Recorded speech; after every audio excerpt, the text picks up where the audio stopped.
दूसरी कथा है राजा जीमूतवाहन की कथा। गंधर्वों के राजकुमार जीमूतवाहन बहुत ही उदार और परोपकारी थे।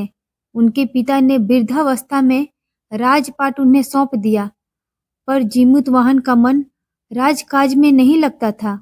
वह अपने भाइयों पर राज्य का भार छोड़कर स्वयं वन में पिता की सेवा करने चले गए। वहीं वन में उनकी भेंट राजकुमारी मल्लयवती से हुई और दोनों में प्रेम हो गया। एक दिन वन में घूमते हुए जीमूतवाहन ने एक बूढ़ी नागिन को विलाप करते देखा।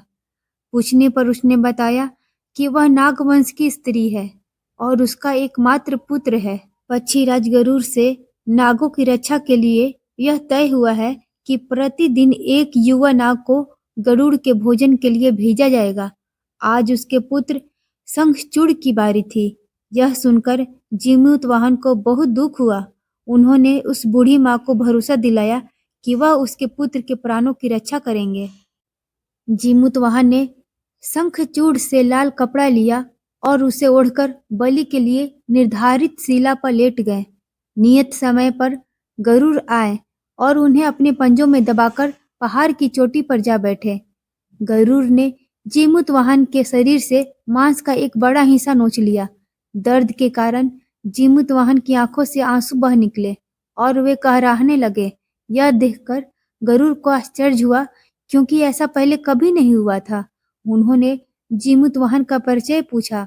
जीमूतवाहन ने उन्हें सारी कहानी बताई कि कैसे वह एक माँ के पुत्र को बचाने के लिए अपने प्राण देने आए हैं। गरुड़ उनकी बहादुरी और त्याग की भावना से बहुत प्रभावित हुए। उन्हें अपनी गलती का एहसास हुआ। उन्होंने जीमूतवाहन को मुक्त किया और उनके घाव ठीक कर दिए। गरुड़ ने जीमूतवाहन से वरदान मांगने को कहा। जीमूतवाहन ने उनसे वरदान मांगा कि वे नागों को अपना भोजन बनाना छोड़ दें और जितने भी नागों को उन्होंने अब तक मारा है उन्हें जीवन दान दे। गरुड़ ने उनकी इच्छा पूरी की और नागों को जीवन दान दिया और भविष्य में नागों को न मारने का वचन दिया। गरुड़ ने जीमूतवाहन से कहा कि जो भी स्त्री उनकी इस कथा को सुनेगी और विधि विधान से यह व्रत करेगी, उसकी संतान मृत्यु के मुख से भी वापस आ जाएगी।